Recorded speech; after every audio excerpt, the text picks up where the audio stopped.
Okay, all right. Oh, what happened there? Oops. Not me. It's not vomit, right? No, it's me. I've got small children, right? Everything's vomit. I might just like that. That's fine. Okay. Great. This is a good turnout, right? Has everyone got a seat? Something to drink? Something to eat? Bathrooms are just down that alcove. I'm not suggesting you jump up now, but if you do need to go, they're over there. So I'm Mike.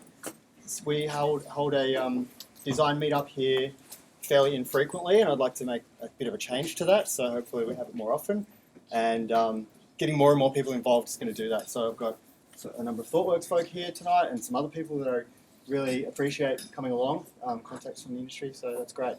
So we're here to talk about digital, right? Sorry, we've got Karen from. She's a digital nomad, and she's going to do a little bit of a talk for us as well. She's speaking. Yeah. She's a bit distracted. But is it? I think she's on mute. Can she hear us? We're all watching you. Can you hear us? Yes. Yes. Okay. Fantastic. So just making sure you know we can hear you if you say anything. So just Don't say anything bad, Karen. Yeah, about me. So there's a number of views here tonight. I'm really, really excited. So we originally said it's going to be a debate. And this is because I'm Mr. Abstract Concept Guy. And I thought, oh yeah, a debate, that's fine. And then Kate kindly pointed out, Literal. literally a debate needs to have a point of view that you can agree with or contradict. And for me, that's a little bit too detailed and polarising. And I thought, come on, like literal. So the debate became, is it a debate or not? I'm pleased to say we've moved the format a little bit into lightning talks, and so everyone that's going to speak tonight has a position from a different part of digital, and that's what I'd like to hear about. I'd like to hear conversation. I'd like to see some discussion come out of that. So I think everyone here, can we turn it into a fairly robust discussion? I'm sure there are lots of views. I know thought workers especially will jump in with strong opinions. I'm relying on you, Ian, and Kate and Fabio.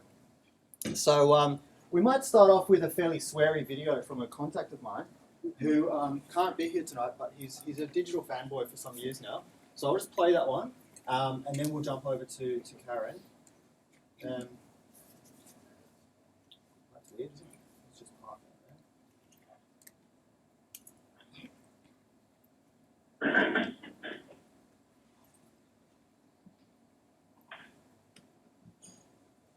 Mike, you asked, what is digital? Well, I've been in this industry for over 15 years. And for the very first time, I believe we're actually getting pretty close to what digital truly means to me.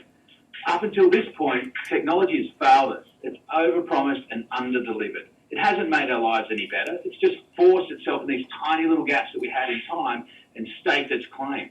See people sitting there with their faces buried in their phones, not talking to their friends in restaurants. We're always on for work. We never turn off because it's just one swipe away just to check that last email before you go to sleep.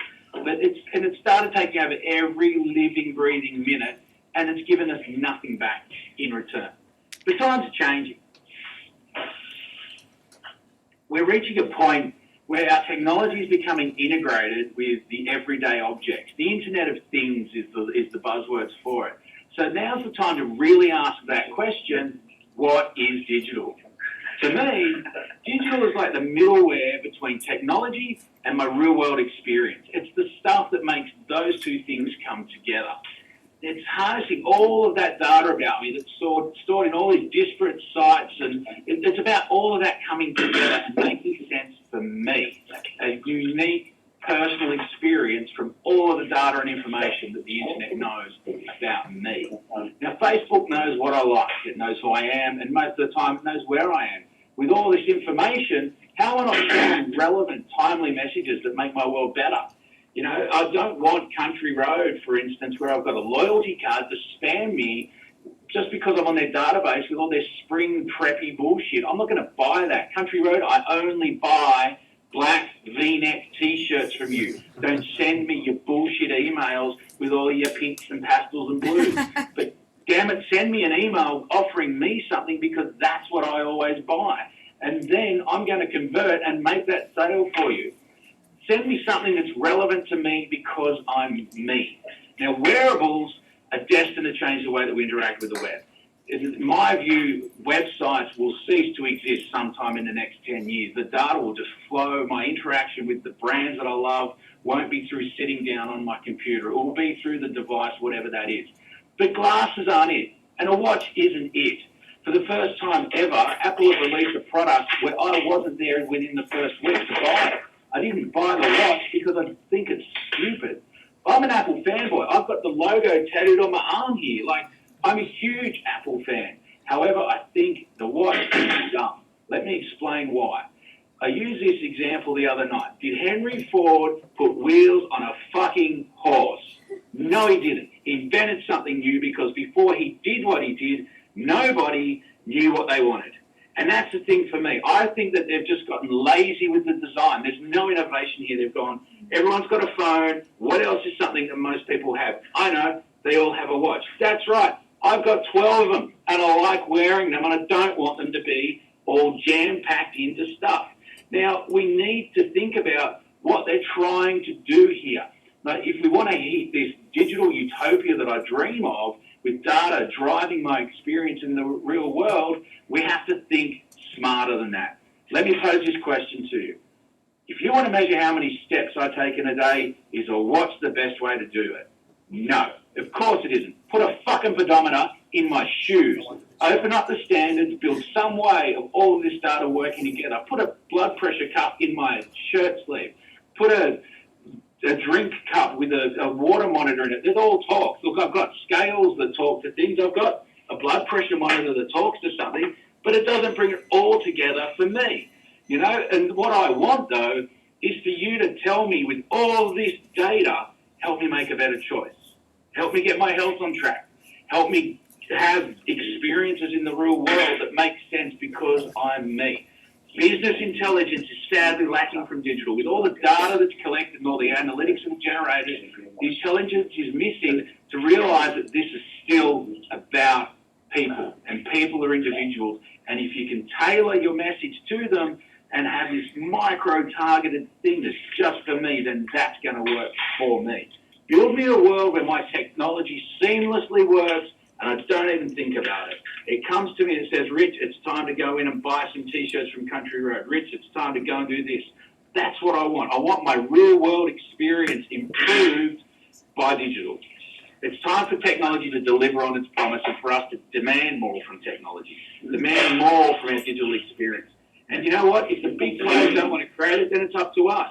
All these early disruptors are big corporate behemoths now. It's time for them to get disrupted. It's time for them to get innovative. You've got to innovate or die. That's how it works in this world. We all know that. And if these companies aren't prepared to innovate, then it's up to me and you to demand more or innovate ourselves. I'm not going to sit around and wait for it, and neither should you. Digital should take all of this data that there is about us, and it should come into this perfect little funnel to give me everything that's going to improve my experience in the real world. That's what digital is. Digital is making my life better. I don't think it makes sense to clap a video. But I really like Rich. He's a contact of mine, runs an agency called Red. And apologies for the swearies, but I wanted to go out with a bit of energy. And if anyone can keep up with that, please do. Anyone super offended? No? Great. Let's keep up the swears. Now, Karen, do you want to go, do you want to do live or do you want to do the video? I can play the video and then Sure. we can open for questions if you want to. Perfect. Okay, so here's, wow, look at that. It's like stereo vision. Yeah.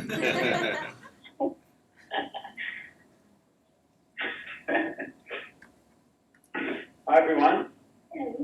Before we get into what's digital, we thought we'd introduce ourselves. I'm Sharon. I used to be a project manager for Olivia Digital in Sydney. And I'm Liam, and I used to be a graphic designer for a boutique studio in Sydney called Triple Eight Studios. We recently quit our jobs, and we are now working as digital nomads under the name of Working As We Go. We've been going for about have been going really well. Yes, and today we're in Cologne in Germany and recording this video. And thanks, Mike, for the opportunity for letting us share our thoughts and ideas of what is digital with all of you guys. And so let's get this started. Yeah, so what is digital to us? Digital is an opportunity as it gives us the tools we need to work remotely. 4 key components of working remotely for us are Mobility, connectivity, efficiency, and lifestyle. These aspects are made possible by the digital innovation that we see.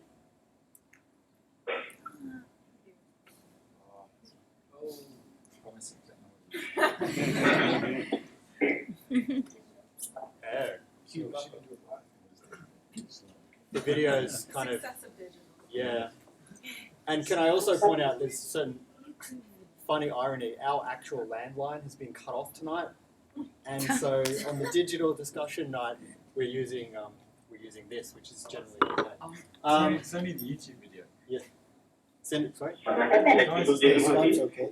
Yeah. Can they pick it up live? Yeah. Do you guys want to carry on from there? Probably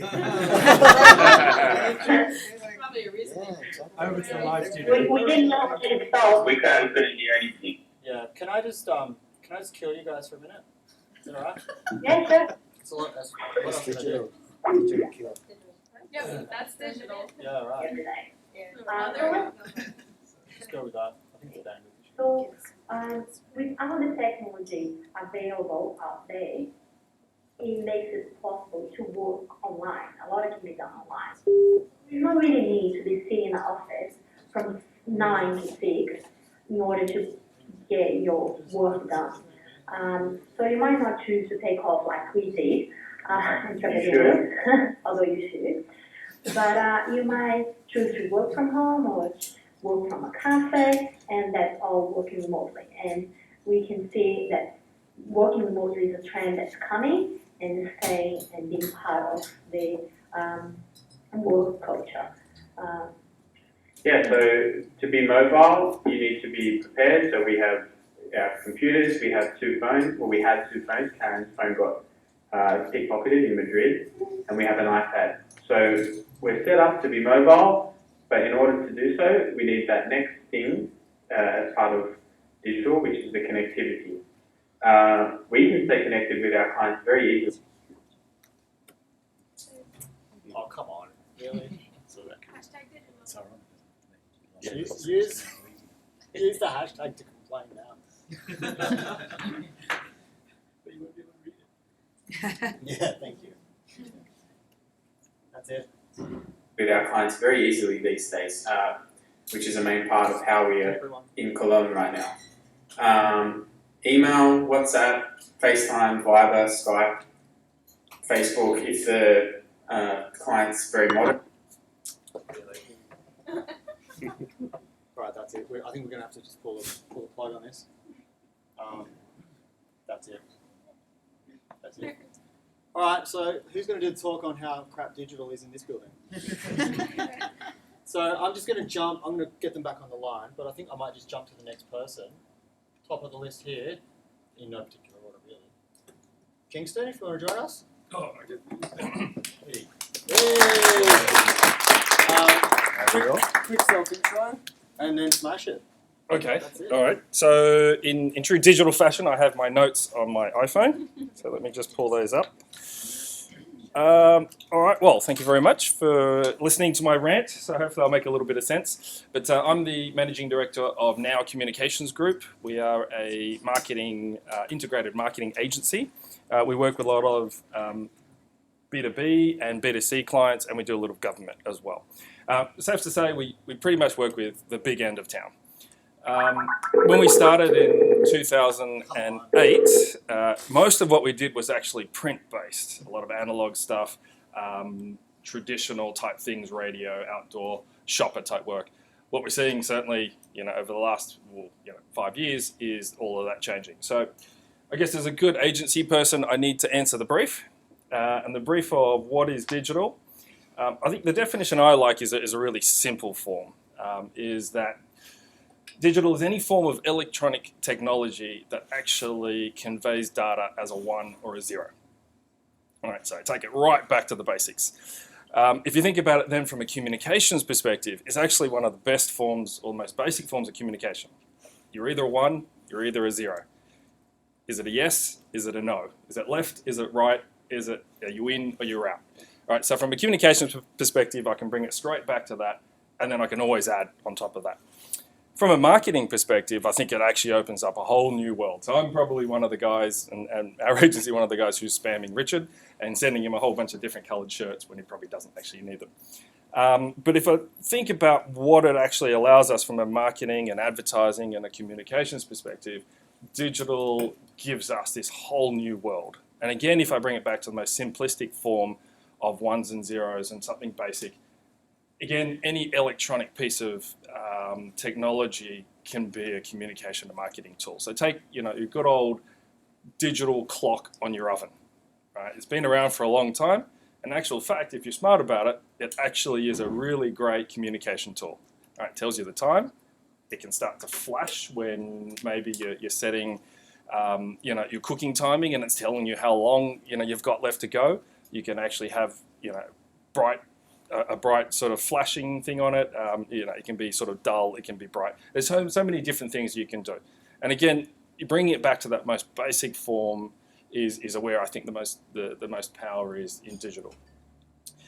As we start to go forward, I think again that programmatic element of the binary nature is what allows us to do so many other different things. And I think we'll all agree, and we'll talk about how the fundamental shift to the whole digital world has really changed every single industry. We talk about disruptors, we talk about a whole different thing, but I think the question from an agency perspective is, what is digital? Is it a service? Is it a platform? Is it a channel? Is it a skill set? And that's certainly something that we're grappling with, not only as an agency, but also with our clients as well. So if I kind of move forward from there, in 2012, I bought a digital agency called Fresh Web Solutions. All right, they'd been around for 10 years before that. And so in 2002, they actually spent a lot of their time going around explaining to the world what the World Wide Web was and what this new, innovative thing called a website was and why everyone had to have it. The unfortunate thing moving forward to even 2015, if you go and try and pick up a client and procurement says, all right, here is a digital panel, you look at the services required, more often than not, it is building websites, right? And that's about it, all right? So I think there's a lot, in terms of the traditional corporates where they're holding a lot of us up. Now we know that there's some digital disruptors coming through. We know that, say Uber, everyone loves Uber, but one fact I heard the other day was Uber, in terms of the stock exchange, market cap is actually worth more than General Motors. Right? You have a company that actually hires people, that makes things, that actually produces cars, is worth less in the stock exchange than actually a company that just connects people. Same with Airbnb, everyone loves to talk about that. There's more beds available in Airbnb than all the other hotel groups put together, all right, which is a pretty shocking fact. So I guess, from there, I think the next part is certainly about education. We need to educate people about digital. That's not just about services, it's about the world that we live in, right? Digital is actually probably an adverb now. It's a describing word. We can say the digital economy, digital skill sets, what else I write down? Digital ecosystems. No, don't call me now. I'm in the middle, sorry, phone call. And hello, it was actually a client. so that was a client. But yeah, I think from that, we're talking about digital transformations, the digital information age. A really big part of this is actually digital is really just a basic form of our life right now. We used to pick up a magazine and that was print. Now we actually pick up an electronic device and we consume information through that. And I think digital is that core 1s and 0s that actually allows that to happen, which actually brings pieces of technology together, that brings wearable technology together, and that I think is the magic. An interesting thing then now is education is also then skill set. So Yes, if we keep pushing down to say that digital is really about building web banners, and it's also about building EDMs, and it's about building websites, then we're missing, the bigger picture. Certainly, I think there's a lot of UX guys here. It's about understanding how human nature now adapts and evolves in this world where we have information at our fingertips, where we can Skype someone or YouTube someone from the other side of the world. All of this really changes our human behavior, and we adapt so quickly, as human beings. Evolution is coming through, and I think that is really important. One of our clients is the Australian Computer Society, and they work with Deloitte Access, and they said over the next 5 years, there is going to be the need for an additional 100,000 information and communications technology resources in Australia. Right, universities are only producing 20,000 of those, so there's going to be a shortfall of about 80,000. So unless we import a whole bunch of people, we're probably shooting ourselves in the foot. So that's a really big area going forward. So let me get rid of that voicemail message that she left. And I think then the last thing that I wanted to sort of say is, as we start to go forward, certainly there's a whole bunch of different views that are coming through. But the one thing I wanted to leave with everyone is that digital, I think, just becomes a fabric of our life as we start to go forward. We'll see it infiltrate in smart cars, in smart devices, in smart clothes. It's really about the information that helps things connect and talk to each other. If you are working in the world, you have to have a bigger picture point of view of it. If it's UX, it's certainly about, how does human nature navigate, onto your site, before the site, how does it actually integrate with other technologies, and how do we bring all those people through on a journey? And I think that is a really big challenge, and it's certainly a challenge from our agency's perspective, trying to educate our clients and bring them into the 21st century. So that's it. Thank you very much. Thank you, fantastic. I didn't do a timer, but I think we're okay. I'll do those for the next one. We might just attempt this video again. Just remember, I have a ball to go to. Oh yeah, relax. Let's do 7:30. I've got to be at Parliament House. Okay. 7:30. All right. I came here for you to be a live pitch. Pressure. Okay. No pressure. Let's do Digital this. is pressure. All right. Thank you. All right. Do you want to just go now then? I'll just go I'm now. worried That about might your be dress good. as well in there. Oh shit! I better turn off the shower. No, go them, and I'll turn off the Right. shower. Let's do that. It's ironing a dress. Let's So. just- Okay. Right. And I'll give you a note at 7 minutes. Yep. How about that? That's fantastic. Let's go. Thank you so much. So my name's Anne-Marie Elias. I have worked in the area of social disadvantage for the last 30 years. I know I don't look that old, but I started at the age of 16 as a youth advocate. And basically what happened to me is last year I discovered Your World, and I was absolutely smashed sideways. I didn't know that digital existed. I didn't know anything about hackathons. I didn't know about UX, which is like my favorite hashtag now. And basically I've just spent the last year and a half being your evangelist. And the reason being is, in my world of social disadvantage, we are failing abysmally. And I've got a great statistic to share with you, which is in Australia we spend $250 billion a year on social disadvantage every year, and yet 1 in 7 Australians live below the poverty line. It's in fact 1 in 6 children. I don't need to bang on about the stats, but I will just bang on about one more stat. Every week in this country, a woman dies at the hands of a partner or a former partner around domestic violence. What I found out last week freaked me out even more, which is for every one woman that dies, there's another 2 that end up in hospital with brain damage. This is unacceptable.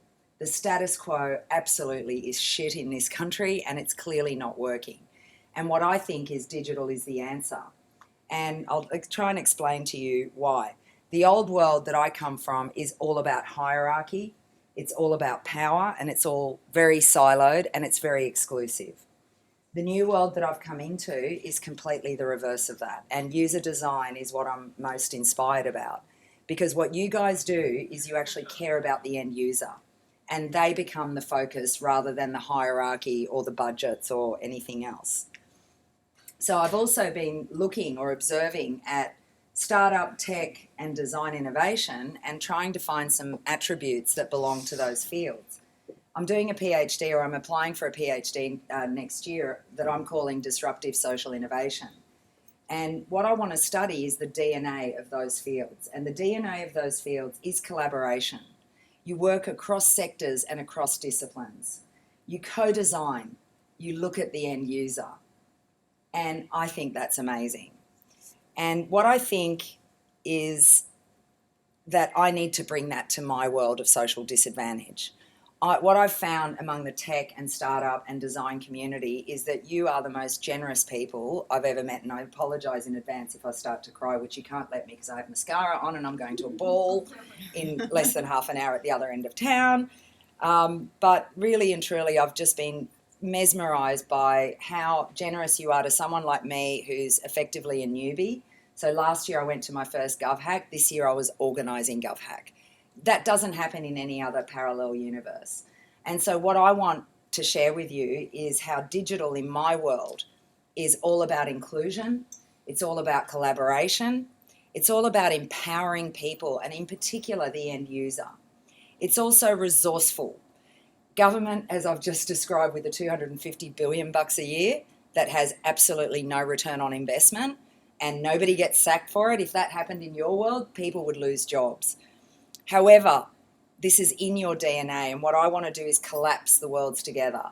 Resourcefulness is really important for NGOs and for disadvantaged people. But NGOs aren't perfect either, because we talk about the CEO sleep out, which raises $10 million. And my question is, you've got to be kidding me. In Sydney, we can't solve homelessness for $10 million. Then something's gone completely wrong. So what it means to my clients, which are governments, so I have a consultancy. I'm actually moving to the name Chief Disruptor as my consultancy, but at the moment it's just AnneMarieElias.com. But what the government is very confused about digital. And what government does is it goes to their IT department and asks them to develop a digital strategy. And that's why you're creaming it and you're getting paid $2 million to do a piece of shit that actually doesn't help anybody. And so I'm not asking you to be more in integrity in that, because knock yourself out. If you're going to get those $1 million jobs, go for it. But at the same time, think of bringing in your expertise to hopefully build the capacity of IT, which are engineers and not digital. Like, not the same world. They've conflated it, and they're asking them to design the briefs and to actually deliver the work, which clearly isn't working. From an NGO level, it's an enabler and it's a total leveler. So what I see as digital is it gives a tiny unfunded NGO the same presence online that it would a massive NGO like the big ones that have, by the way, their CEOs are on $500,000 a year, and they actually have full-on marketing departments. And so what I think your world is going to do is it's completely going to flip the way that we deal with organisations, the way that we deal with communities. It's also giving a voice to people. So I'm old enough to remember when the internet happened. Okay, put up your hand who was here when it first happened. Okay, but you were all in diapers, so don't shit me. Okay? But I was a real person in a real job. And I do remember, I was an adult, because I still am a real person. But I was an adult working probably in the tax office at the time, and this whole thing called the internet happened. And what was the first thing that came alongside it? It was absolutely amazing. It was called the World Wide Web Consortium. And if you don't know about it, look it up, because it's provided the framework for accessibility for people who are vision impaired, hearing impaired, or people who have tremors and can't actually press that number in quickly enough before the screen goes off. So for me, it's a leveler, it's an enabler, and it is absolutely the future. So I've mentioned that I'm your evangelist, and I'm doing things with digital that organisations and government have never done before. So I'm organising the first hackathon for disadvantaged young people in October, at the end of October, 30th and 31st in Wagga. And all I did is it started with a tweet on Twitter. So whoever's not on Twitter, and I know some people here aren't on Twitter, get on it. I tweeted, who wants to help me organise a hackathon for disadvantaged young people? And within 2 hours, I had like 10 people offering their help from all over Australia. It included Google, Hewlett-Packard and Telstra. That is what digital means to disadvantaged communities. What it means to those kids in Wagga, and I'm getting goosebumps and I'm getting quite emotional, is that they'll know that people like you give a shit about their future. Because without digital, they have no future. There's an 86% unemployment rate with those kids, and no one is doing anything to shift it. Whereas I think bringing your world to them will inspire them in a completely different way. Those kids who are literate in English could be getting $100 to actually coach someone in China for English conversation. And we haven't even been able to bring those worlds together because there's another issue around connectivity, which I won't cover on this session, but if you know anyone in Telstra, really hassle the shit out of them because they keep talking about regional and it's not very regional. So digital disruption is here. Whenever anyone puts a comment on Facebook or Twitter or LinkedIn and says, oh, digital disruption, it's coming. No, it's here. It's happened. So as I like to do, I'm a public speaker as well, and I go into corporates and I talk about don't be a taxi council. Either lead the disruption or expect to be disrupted. Taxi Council knew that Uber was coming and it did sweet FA to support the taxi industry. And if they had half a brain in their head when Uber arrived here, they would have ran a hack for taxis. And I know we all would have been there supporting them to completely transform their model. So thank you so much for the opportunity to be here, even though I have to go to a ball and I have to get dressed up in silly clothes now. But absolutely, be disrupted or be the disruptor. And I would prefer the latter. And you can follow me on Twitter, Chief Disruptor. Thank you. That's probably one of our most powerful, I think, Yeah, that guy was a bit whingy. the But I have to have a selfie now. Okay. It's okay, we'll do them with everyone. All right, do it. Yep, all right. I'll do it with And everyone. what about these guys? No, sorry, I've taken a photo of you.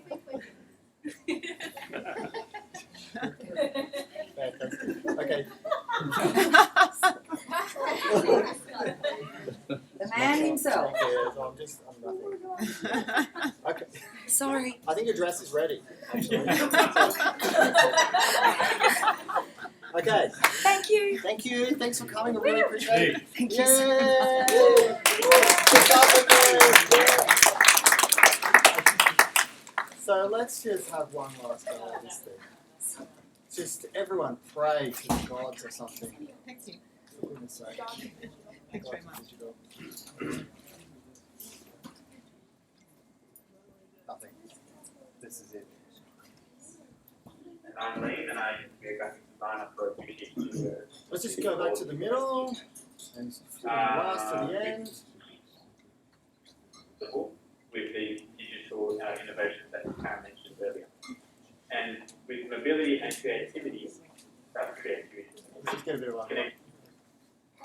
And we have an iPad. So we're set up to be mobile, but in order to do so, we need that next thing as part of digital, which is the connectivity. We can stay connected with our clients very easily these days, which is the main part of how we are in Cologne right now. Email, WhatsApp, FaceTime, Viber, Skype, Facebook, if the client is very modern, Snapchat, I don't know. But so we have to be, as nomads, we have to be available, and we can be available with the digital innovations that Karen mentioned earlier. And with mobility and creativity, that's creativity, connectivity, comes the freedom to work at your own pace. So efficiency becomes very important. So yeah, you say comes for efficiency. So we need to track our time, we need to manage our projects, we need to make it available in some sort. So we need to have control of all these things, and there is a lot of apps that a lot to optimize these work, which perfect, it's great and it's very welcome. Yeah, it becomes a large part of our digital, sort of our daily routine. And with this mobility, this connectivity, and the ability to be efficient, we think so anyway, all of these points lead to our main goal, our main focus, which is the lifestyle. So we chose digital nomad lifestyle firstly because we wanted to see the world, but we also wanted to establish more freedom in our working life. Yeah,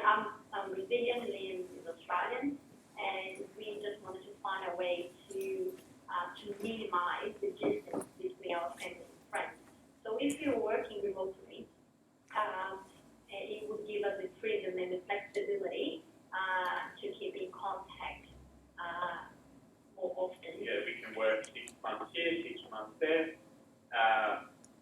If kids one day, maybe they can grow up knowing both parts of the family, knowing both sets of grandparents. That are kind of the long-term emotional goal of opportunities that we're taking. Yeah, and that's how the digital revolution, digital tools that we can have in order to be able to work and from anywhere. Yeah. That's pretty much. That, to us, digital means opportunity and an opportunity to choose the life that we want to have. I think that's like we chose. Yeah. So we might be somewhere in the room. It might have put out how this actually works. If you guys have any questions, we'll be online. And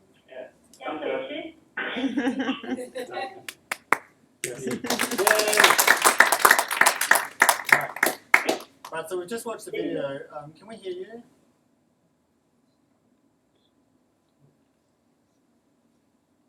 You guys there? Do you want to add anything to that? No? Can't hear us? I think there's a delay. Maybe they're muted. Are you muted? No? Oh, come on, Mike. Digital. Can't hear you. The thing that gets said the most number of times.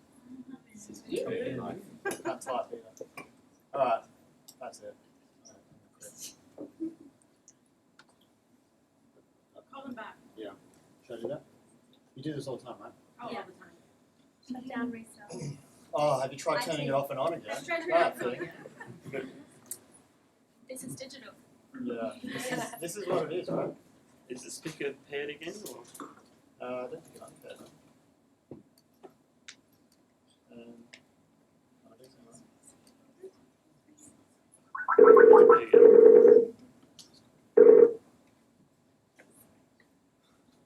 Okay, are we back? Yeah.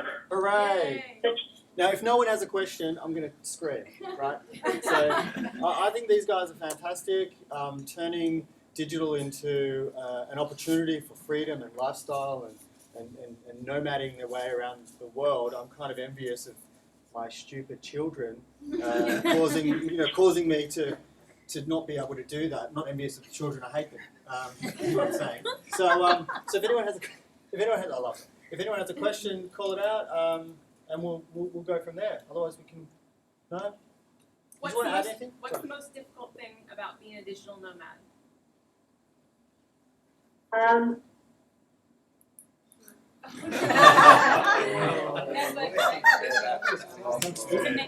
It was really funny. That's Stop!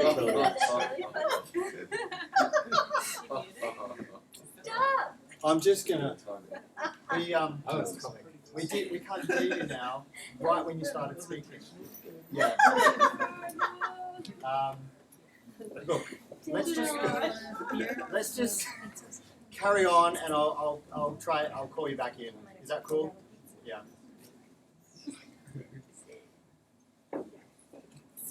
This is not proving our point, they're saying, which is the nomad thing is supposed to work, but it's not. Let's just go on with the next one and hope for the best. I was just going to say one comment, which is the only thing that I have to say about the nomad digital is that as women working back into industry after having children, this is actually a way of working that is imperative. So it's not just about having a lifestyle choice about traveling, it's actually about being able to tend to your family, being around your family, being at home, being able to work remotely and actually still have a full-time job, like working 5 days a week while you're raising a child or children. So I think this is not just about the lifestyle, it's actually about an absolute must for anyone that plans to have a family and actually still want to work. So really championing this from maybe 5 to 10 years ago and just absolutely opposing any organization that doesn't provide this kind of capability for their employees. Yeah, good one. And guys too, well done. Rick. Yeah. Hi Rick. Yay. Big selfie. 7-minute notice period. I keep pivoting. I'm a bit ambivalent about the word digital. I've been doing it for 30 years in my 35-year career. I'm now a marketing director, which is kind of like becoming my own client because I've been a creative director pretty well all my life. But I was a digital creative director when I started that in about 85. So what digital meant to me was like a differentiator to what everyone else was doing. And I was a young punk like you guys. I started my business when I was 21, and I'd seen a lot of companies doing sort of digital, but it was really expensive, millions of dollars to do that stuff. I was a graphic designer. I graduated in 1980. I'd learned to draw and paint, but I also learned to do visual communications using those tools. And it was about efficiency. It was about being able to deliver, to my clients, in the best possible way for them. And so when digital came along, which in the form for me was a desktop publishing rig, which was like a Mac Plus and a printer and some software, Aldus PageMaker, I went, yeah, look, I can do some of my stuff this way. I can keep doing the other stuff the other way. But, gradually I'll do the typesetting in-house and I'll be able to do, maybe a bit more design in-house, finished art. Because I was doing all that paste up, airbrushing illustrations. Oh, let's do colour. So about mid-80s to late 80s, I was trying to push the whole pre-press thing. And by about 1990, I'd grown as a business. So 10 years, I had about 6 staff. And I was a digital agency. I called myself a digital studio. It was at that point the birth of extreme digital. Woohoo! I was Rick Creation before that. So through the 90s, it gave me the opportunity to do... Sorry, I got a cold and I'm losing my voice, so bear with me. It gave me the opportunity to do a whole lot of new stuff, which I probably wouldn't have had a chance to do as the traditional organisation, which I guess I was competing against. So we had digital video, and I did a lot of presentations on what digital video was back in those days, and it was full screen video, woohoo! But I had a lot of film people come up to me going, it's a bit of a joke really, and resolution's no good, and but actually for me it was like, oh, I can take a pre-press job, a print project, and give them a corporate video at the same time. This is like early 90s. I got into animation. Wow, I did cell animation in college, but you need an army of people to do that stuff. But with electric image, Form Z, and rendering out to a Betacam, I could actually produce a TVC. Wow, for lots less than what the guys were doing with their $1 million systems. But it wasn't as good as theirs. So, I was always still this sort of underdog, doing digital. But I was still a young punk. I was, early 30s. And finally, sort of through the introduction of CD-ROM and, understanding, the whole idea of interaction design through that evolution, which then turned into the web, I found the web really boring about that stage because, with the CD-ROM and CD-ROM games, we were doing really rich interfaces and there was no sort of like, UX methodology, so you can make it up. So I did. We made up all sorts of crazy things. And, and got into digital photography and, retouching and all that. I ended up, if you like, being bought by the big guys in the end. And by the late 90s, I was one of the big guys, And we had Quantel systems and all that sort of stuff. But you know what? I'd invested in Photoshop in the very beginning, and we'd stuck with that. And at the end, it won. We were still probably doing the best work, using the Macs and Photoshop and systems that we had available. So, okay, end of 90s, I joined the software company. So I was with Meta Creations, which had the tools, and they were doing some really interesting stuff with interface design in the US. Kai Kraus, if anyone heard, came up with some really amazing stuff. So I got to work with these guys directly. And then, and I also did the Sydney Olympics pitch. So we won the tender for the Olympic Games. Then I went into a kind of a court battle with people that IBM that were actually going to do the job. in the end, I ended up joining IBM. So I became the creative director, and I was the head of the Innovation Centre's UX division in 2000. And so we were delivering UX, user-centered design, 15 years ago to corporates. So I did the sort of .rise and, kind of presented what I guess, at that point in time was coming from an engineering background, what the users really wanted. And it's taken about another 15 years for that same methodology to actually, I've seen in the last 5 years, it really has, been accepted. In the meantime, I kind of went off and did a few other things. And I joined a company called Wacom. And so I spent 7 years, touring the world with Wacom. And that was natural user interfaces. Because that took me back to the beginning, painting, drawing, supporting techniques in a much more natural way. And so coming up the other side of that, I decided, all right, I'm going to write a thesis about all of this and sort of the progression of UX and natural user interfaces and the, if you like, the methodologies to support humans and the way in which we interact with technology. And so we've got to the point now, so end of 2000, I'm now, if you like, back in Australia, and I'm working for cloud. So everything I do is the cloud, and I run a lot of events, and I'm very excited about digital, and I'm very excited about what everyone does. But I'm a bit ambivalent still about digital, because it's all digital, I mean, we've got to this point where I've raised my son who's 20, and he's a natural, digital natural, my nephew before him, so he's now in his 30s, and I've seen the way in which, they've adopted technology, and I'm really, everything that everyone said I agree with, but it's like, I don't know, do we turn on the electric light, or do we turn on the digital, light, the LED light? No, we turn on the light. So, is it a digital agency, or is it just an agency? Because we all do digital, What agency doesn't do digital, So anyway, so I guess my point is that I'm still very excited about it. I've even taught digital media, but I prefer to just teach media. I think it's back to, the point, the traditions, what we do. My thesis is about the way in which all of these skill sets have converged. Photography is a good one. So there was photography, and there's digital photography. We don't say digital photography anymore, we say photography. We don't use film, we use digital, but it's photography, it's the skill sets. So my thesis looks at, architecture, industrial design, right out the far edges, fine art. Fine art, people that are in that space, well, they're doing digital, aren't they? Or they're doing sculpture, or they're doing both. But are they going to converge?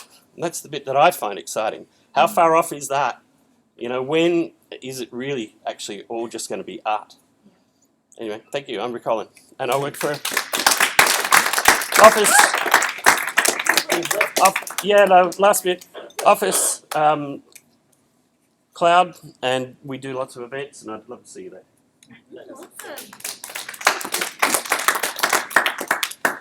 I don't know how many attempts we're up to now. But the question, Jill, was to our nomads. Sir.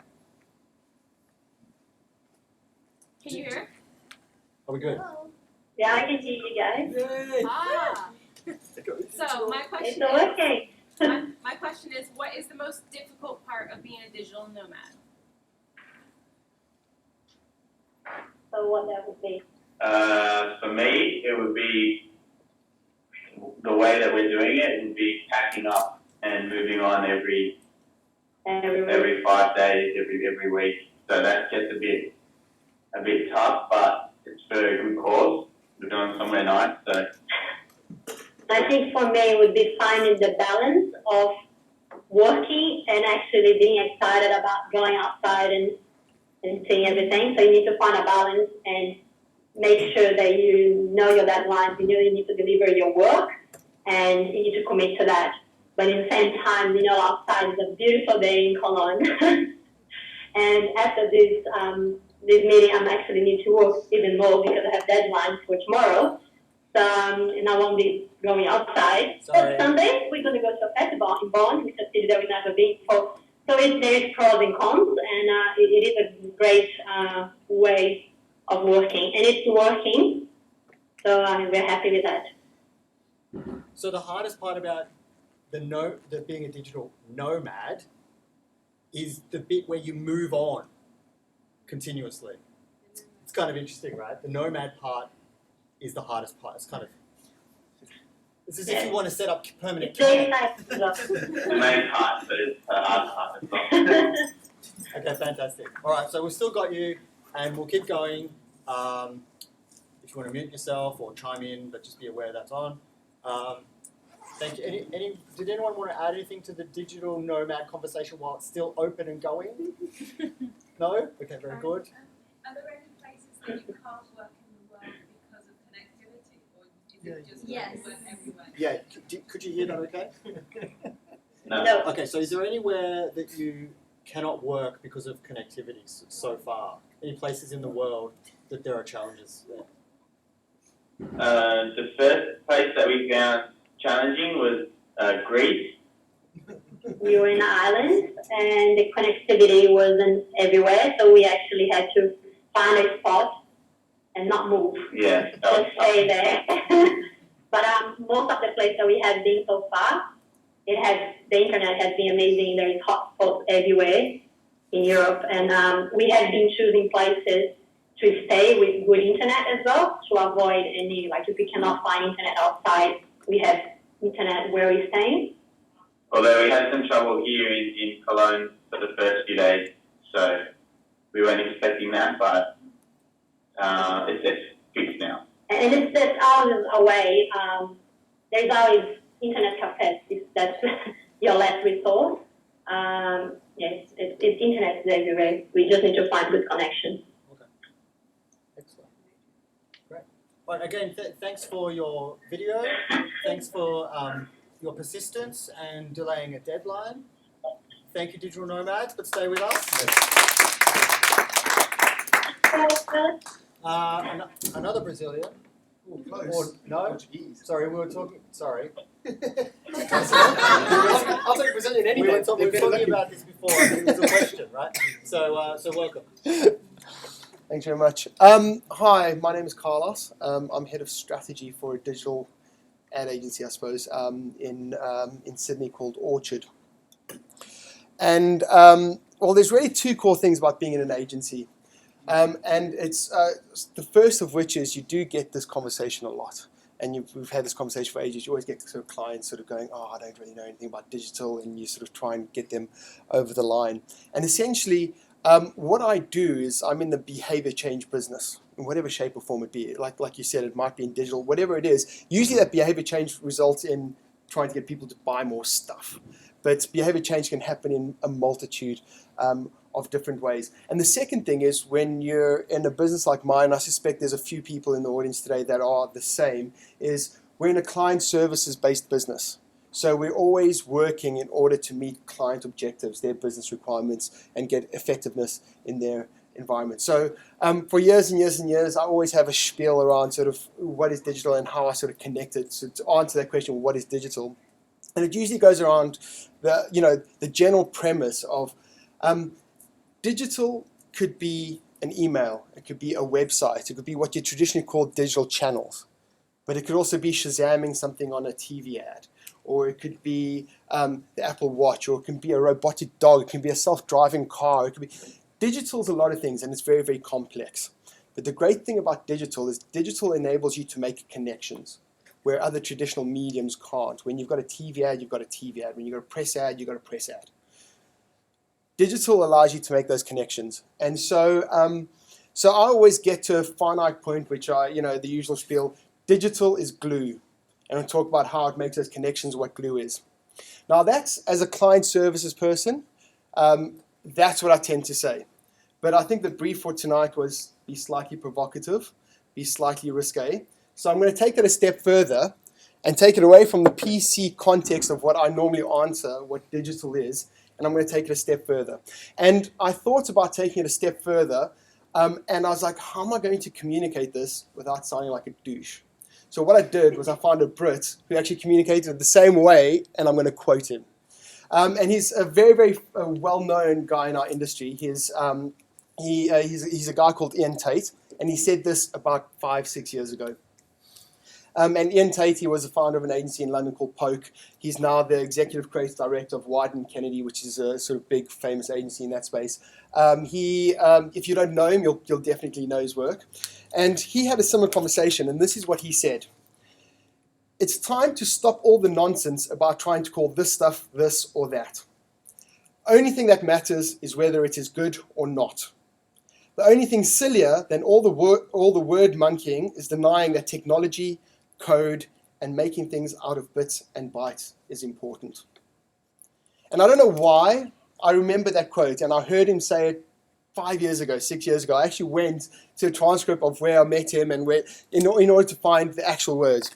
And the point I'm trying to get to is that when you start talking about digital, when you start having those conversations, and I think it's very close to what you're talking about, Rick, is it's no different from trying to define what is manufacturing. Or, it gets to the point, especially when you start talking about digital, it starts getting you closer to technology.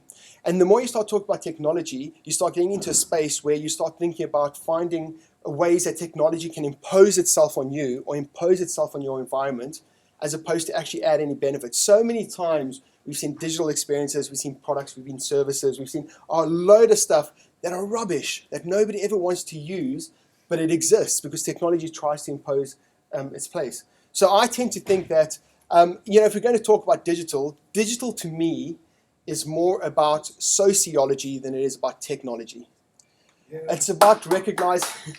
Totally true. It's about recognizing, thank you, it's about recognizing that human beings, we've still got motivations, we've still got needs, we've still got aspirations, and all technology is doing is it's enabling us to facilitate those.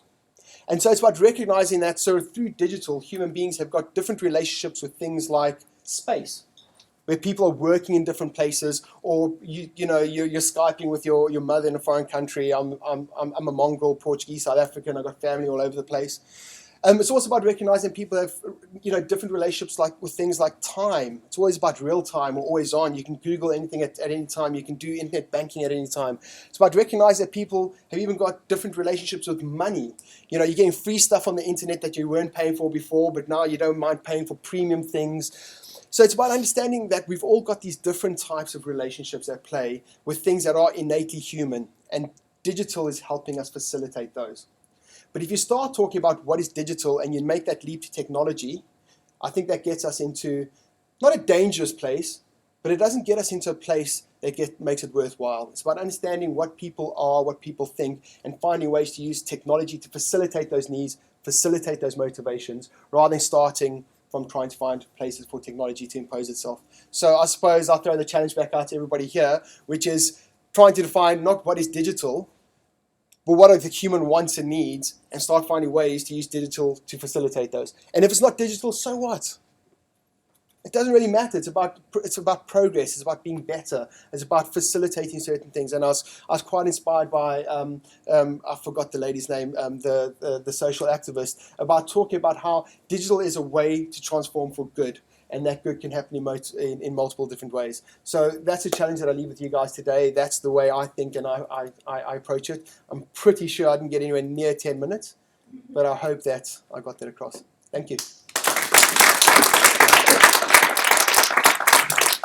Thank you very much. It was fantastic. And our nomads are going to drop off and do some work, but keep listening. So we better not say anything about them. They're not quite gone. That's not funny. Next on the list, Carlos is gone. The South African Portuguese guy. Hey Cooper. Where? Hanging down the back, late entrance. Thank you. Good go.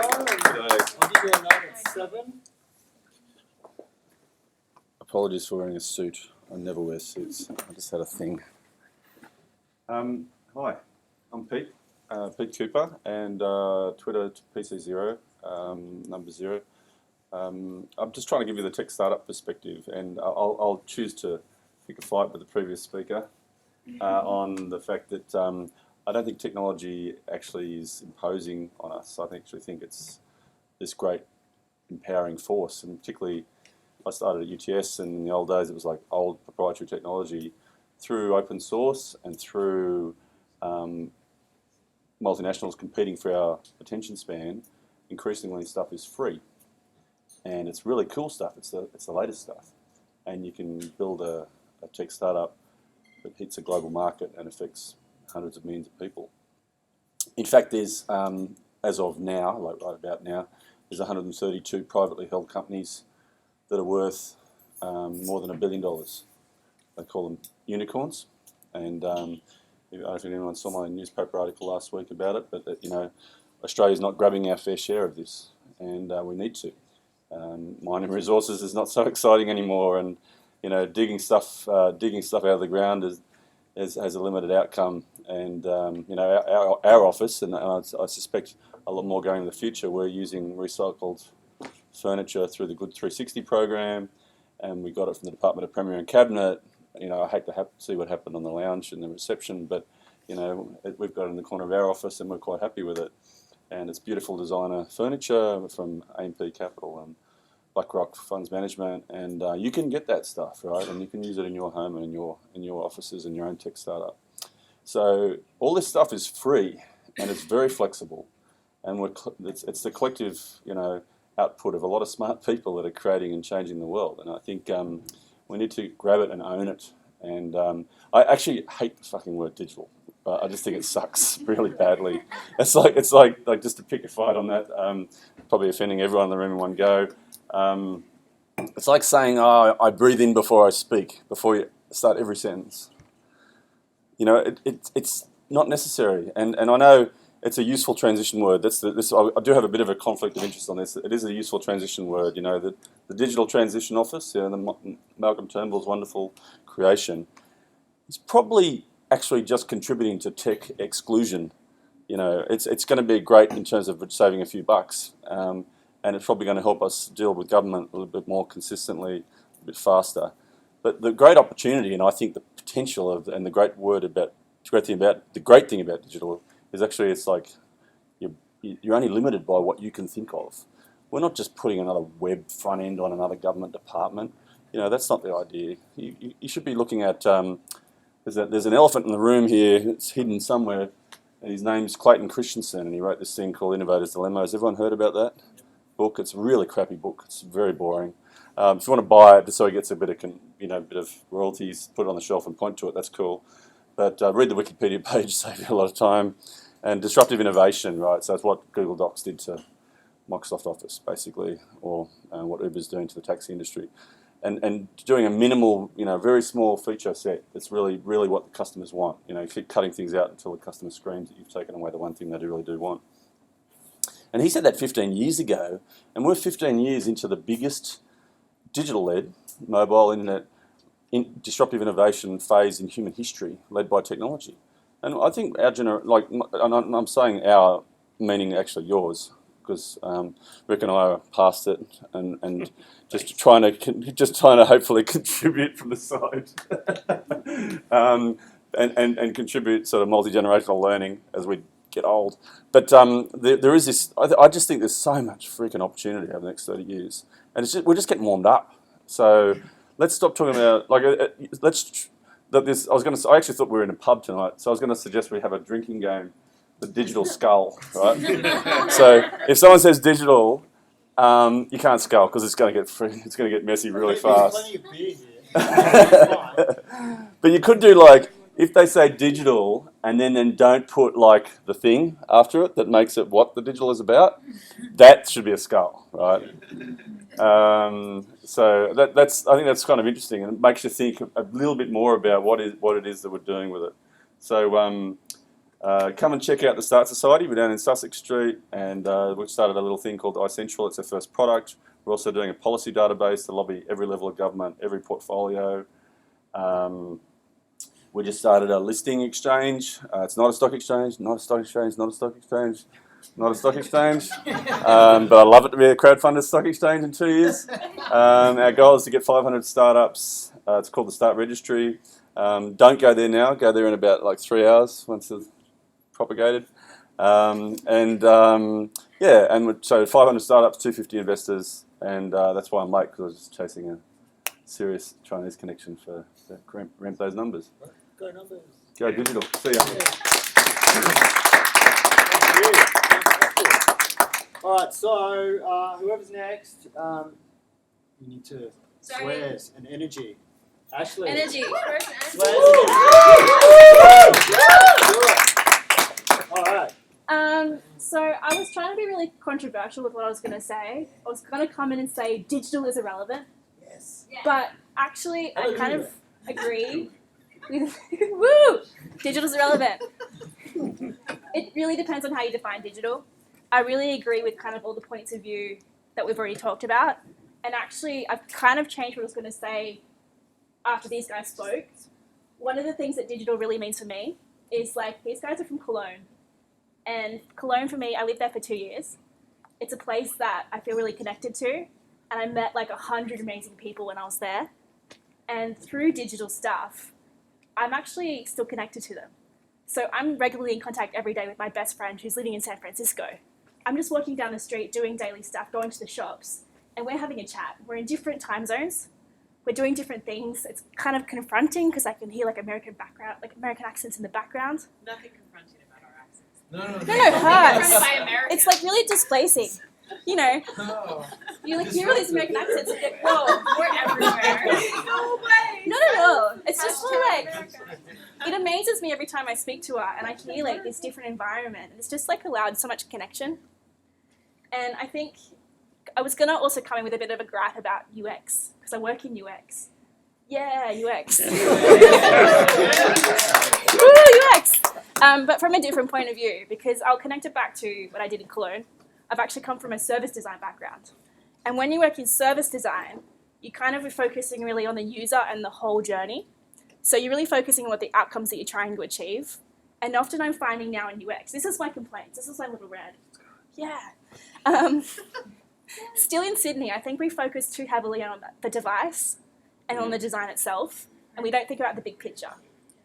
But actually what digital is it's a way that we can kind of access information, we can communicate, we can form new communities, and a whole bunch of different things beyond just the device itself. There's a really good quote from Tom Uglo, who spoke at TEDx earlier this year, and he said that we're not addicted to digital devices. Like, we hold them in our hands, we take them to bed, they're kind of embedded in our life. We're kind of just addicted to the information flow itself. So we're not addicted to Facebook, we're addicted to the connection that it brings. Yeah. And I think we kind of forget that. And we need to really remember that, and you know that digital is beyond this device, this interface, this different thing. It connects us to our physical world, it connects us to the people around us. And we just need to kind of bring that back into our designs and make sure that when we're creating something new, which we all kind of do, that it really fits that whole kind of need, that want, or that outcome that we're really trying to achieve. That's not 10 minutes, Yeah. That's good. but that's my rant and my speech.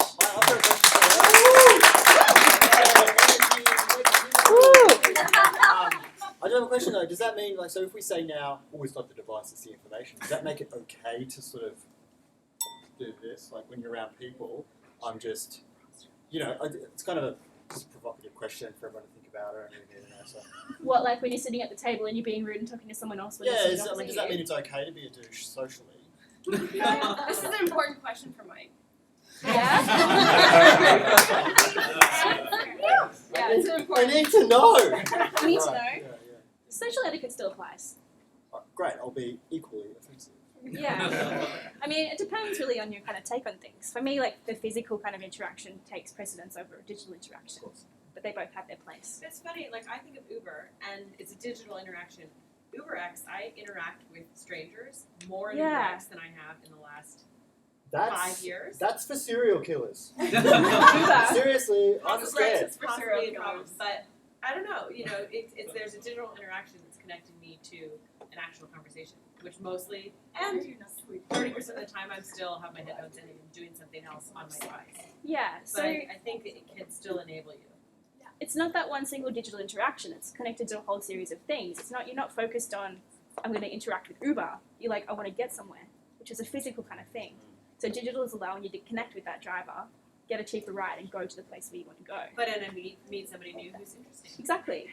So that's why divergent, right? Interesting. Right. Not boring. Well, Uber-indo. or boring, yeah. Yeah. Or awkward. It's a mix of Uber and Tinder. I mean, like, Not quite. So like meet someone interesting, so it was like it's a mix of Uber and Tinder. You Uber press and the button and comes to you. that's the new app. Actually, I that think that's a kind of side different of kind things. service. I'm going to add one more point. Yes, go. This is really interesting when you bring it up, is this really physical interaction between physical and digital and how it allows us to connect. I'll use one of my examples just to kind of see how it facilitates this. I run a weekly art class in Newtown, and we have this amazing group of people who come, and it's interesting because they're from all parts of Sydney or different backgrounds, but they come for this kind of 2-hour release and do something creative.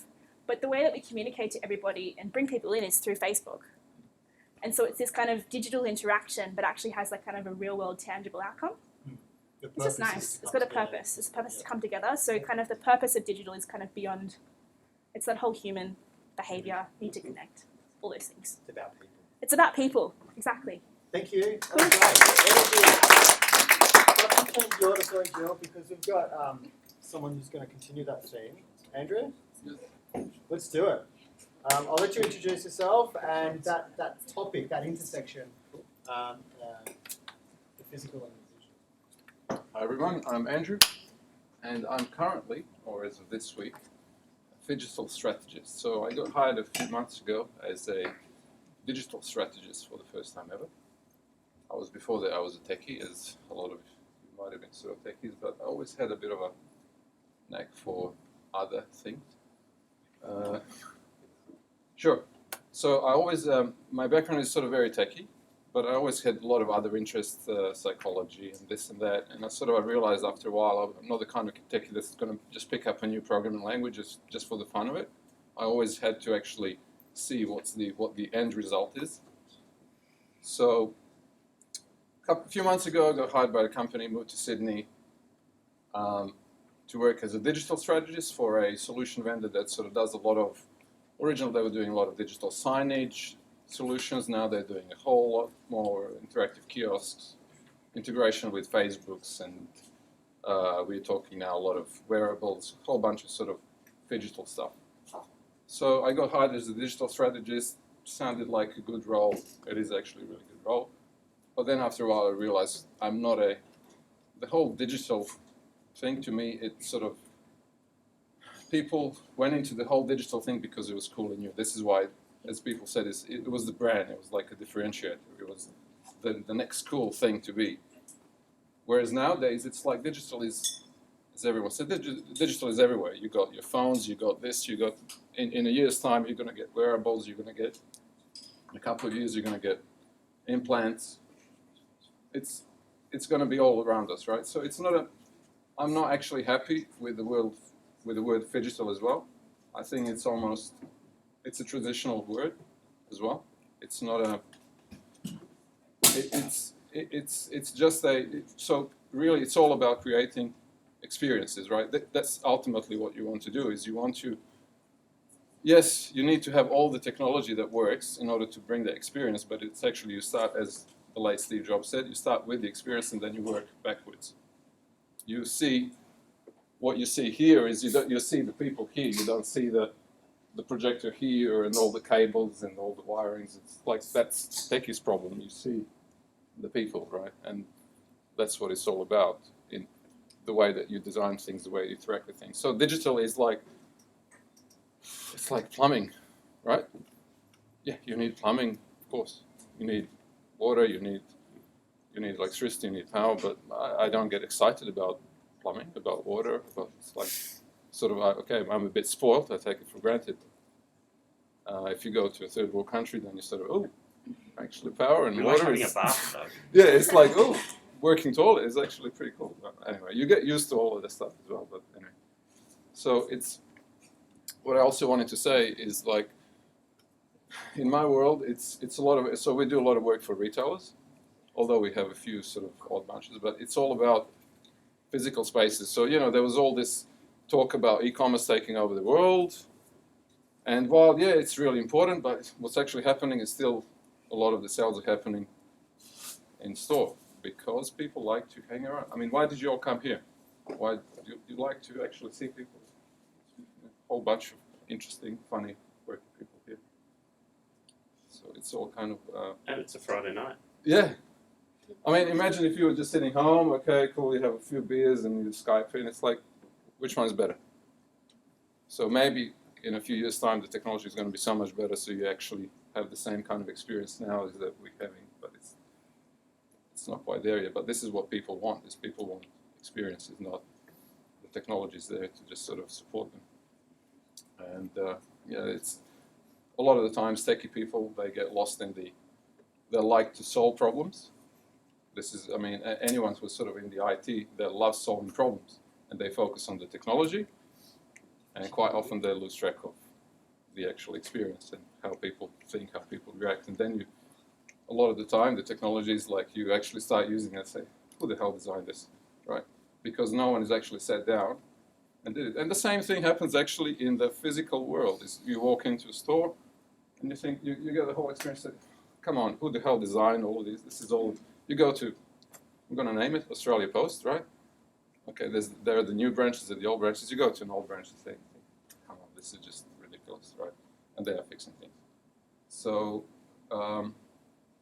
to me, it's digital. Everyone, you know, it's part of your life now. I think even phygital is not I'm not happy with the world with either, but at least it's better than, it's a bit more accurate than digital. And lastly, I just wanted to say, if anyone has actually a better title for me, I'd be very happy. The winner gets a 4-hour, half a day of phygital consulting services. So well, the new name. Yeah, if I take it up, I have to actually take it up. So my title's up for grabs. My boss said, "Yeah, call yourself whatever you want to call yourself." Hey, you're like wanker, strategist, whatever. Okay. It said all. Lion tamer. Oh. Yeah, as well. So it's a combination of UX and management consulting and IT and that kind of stuff. It's like all in one. Unicorn? Yeah, well, unicorn. Digicorn. Of course, that's so cool. We'll create is there a good space where people can, what's the best place to sort of provide suggestions? I'll literally pick a winner, you get half day free. Yeah, hashtag. What is digital? Yep. Cool. Everyone have a crack. Everyone have a crack. Cool, That's thank it. you, that was great. Yeah. So I just want to add that pretty much everyone has said kind of the same thing. It's not even about stuff, it's I about... can do another one it's about for the other case. It's about people. Yeah. It's about people, right? Yeah. Cool. I don't know if you can hear us. Gilbert. Yes.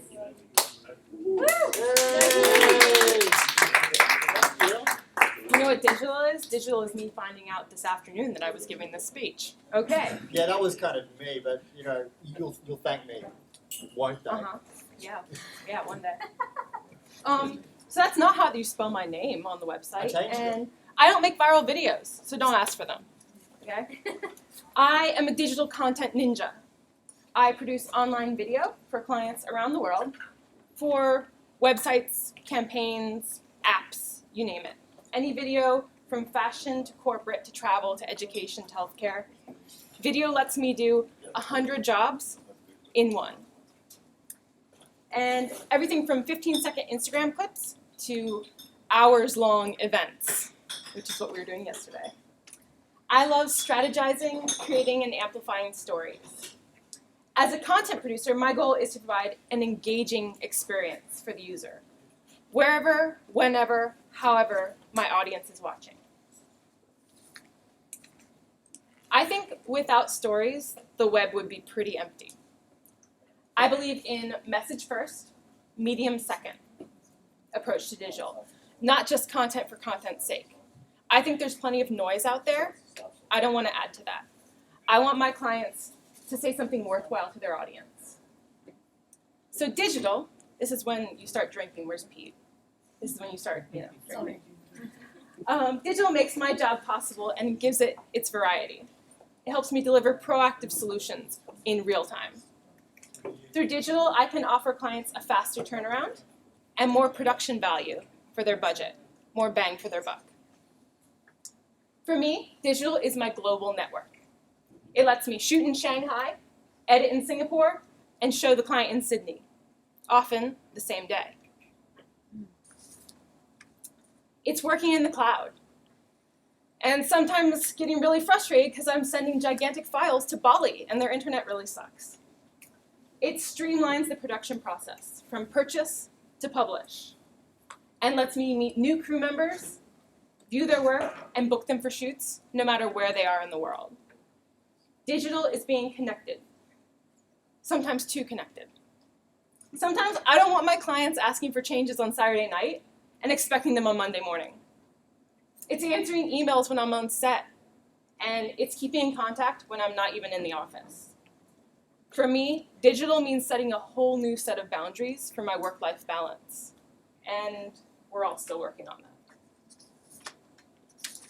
Digital is the next big thing. It's the next new drone, the next faster editing software, the smaller camera with the better picture at the lower price. But most of all for me, digital is a whole new language. Upload, platform, low res, codec, render, gigabyte, app, hashtag, followers. I can barely remember the world without digital. I'm one of those. But I can tell how much it's changed the way we work. Just try and explain to my parents what I do. Believe me, I've tried. It doesn't work. It's not easy. And it's always changing and moving forward. Digital is going to mean something completely different in 10, even 5 years. And I hope that I speak that language too when we get there. Thank you, guys.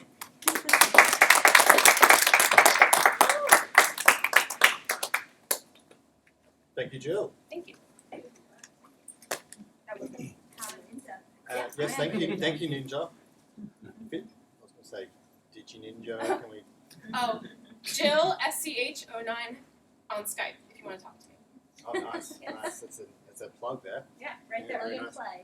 You don't get this for free, Mike. Lee. Yeah, that's it. Yeah. Hi, Tim Lee. I'm a video producer and produced a feature film last year, which we produced entirely on digital. Sorry. And all I would say is that digital democratizes and it dumbs down as shit. Okay? But it also democratizes and delights. But I'll talk about the dumbing down and shit first, because I think it's basically controversial. Basically, we crowdfunded 54 Days, the movie that we did, and we released it on digital platforms. And it was fucking hard work in terms of promoting it. But that's the landscape that we're in. I mean, how many of you actually go to the movies in Australia? How many people go more than once a week? Okay, once a week, on average. Once a month? Once every 3 months? How many of you download illegally? Oh. Be honest, be honest. Okay, right, okay.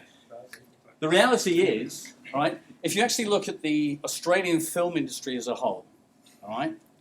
Okay, now there's some laughter coming up. I mean, Aussie films, and when was the last time that anybody saw an Australian film in the cinema? One person. Okay. Two. Okay. All right, what was the film you saw? Two of them. Tomorrow When the War Began, Right. which was produced by Ambience Media. Right. And the other one was Wolf Creek. Okay, Wolf Creek, okay. What about Fury Road? Does that count? That's Leyland Samson. Right, okay. Oh, Delight and Samson. Okay. The Castle?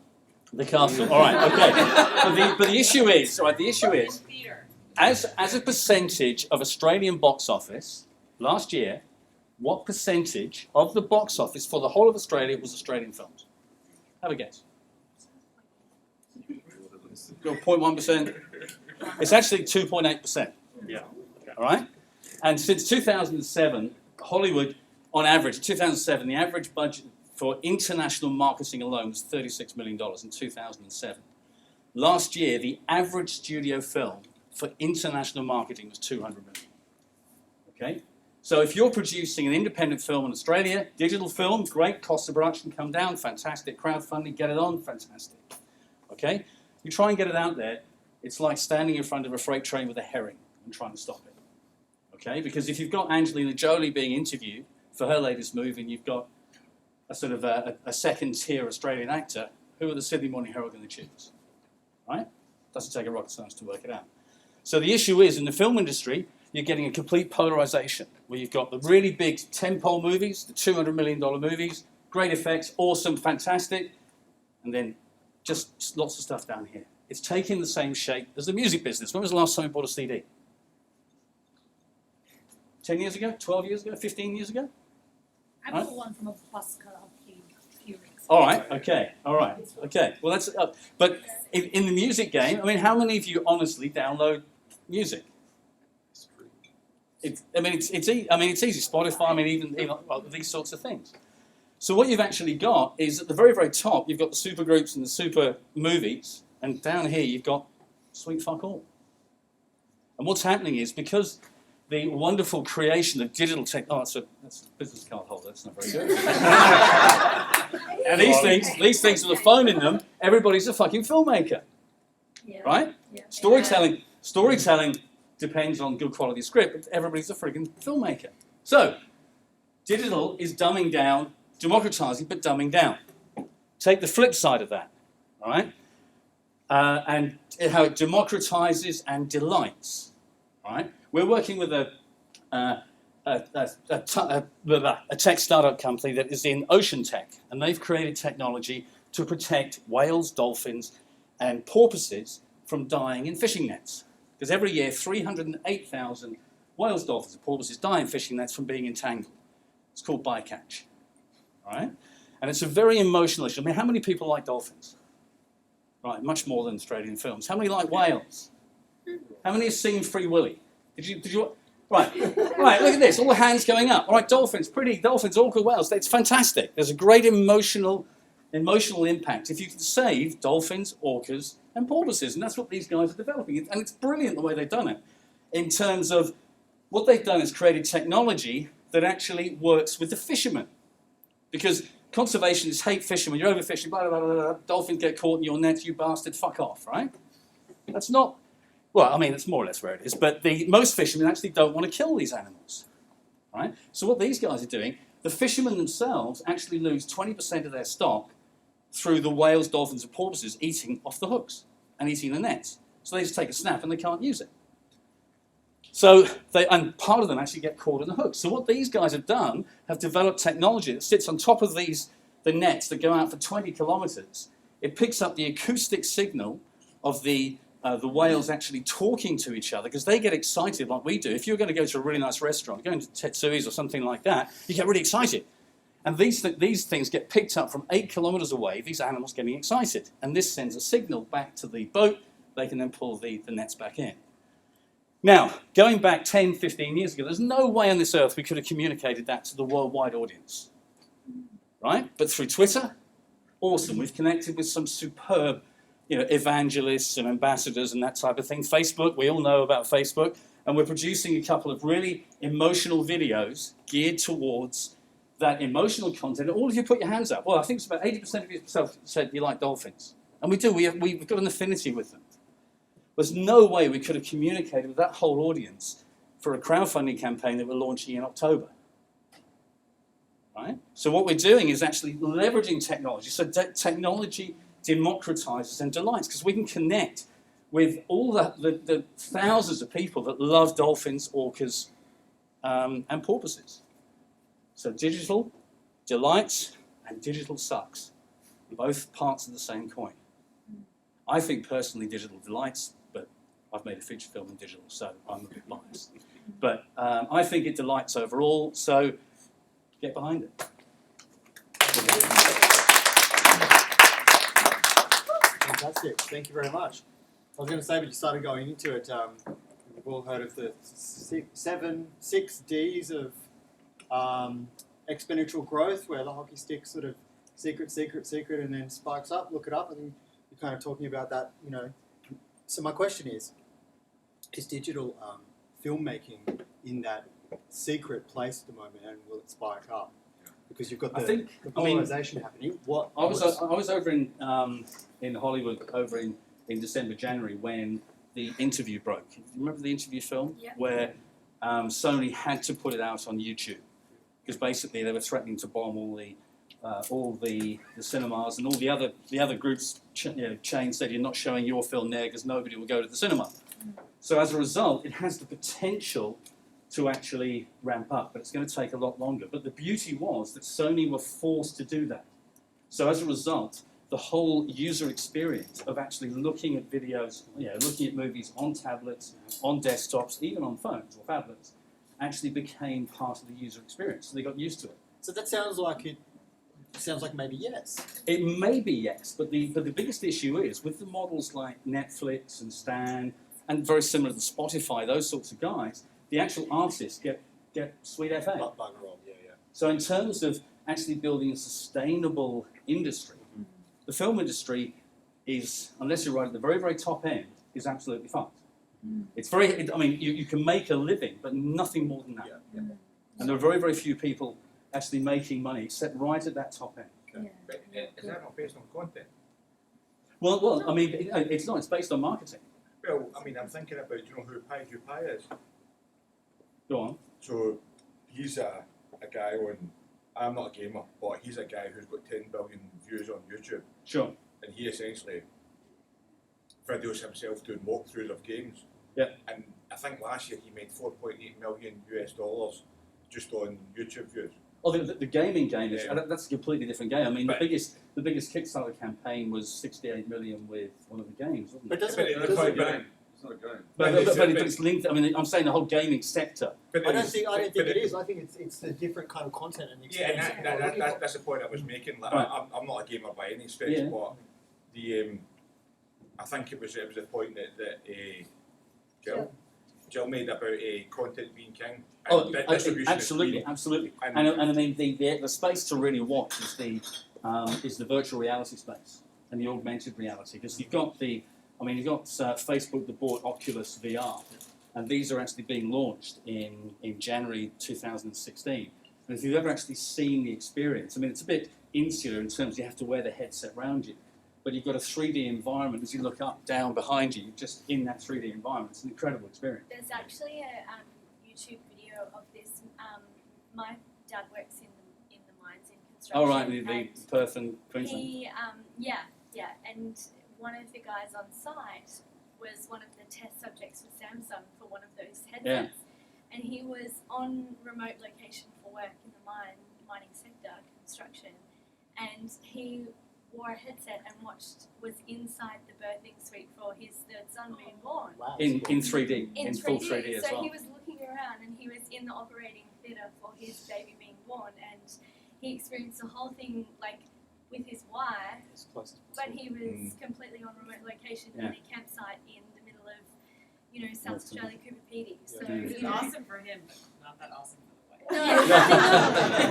But in terms of the connection, right? Yeah. He didn't miss it, and Sony created they had 3D cameras actually sort of filming this thing live. So that was So great. filming him, Yeah. like did she feel like he was in the room? she wore one as well, and so Whoa. So, yeah. Well, after the birth, obviously. Yeah, Because when you're like, you'd be like. I mean, that's a great use of the technology. I think. I mean, obviously Samsung melted to death. I wouldn't choose it, but I think that it connected two people in a completely life-changing moment, right? Sure. So, But the great thing is on YouTube right now you can get the 360-degree videos if you're watching on your tablet.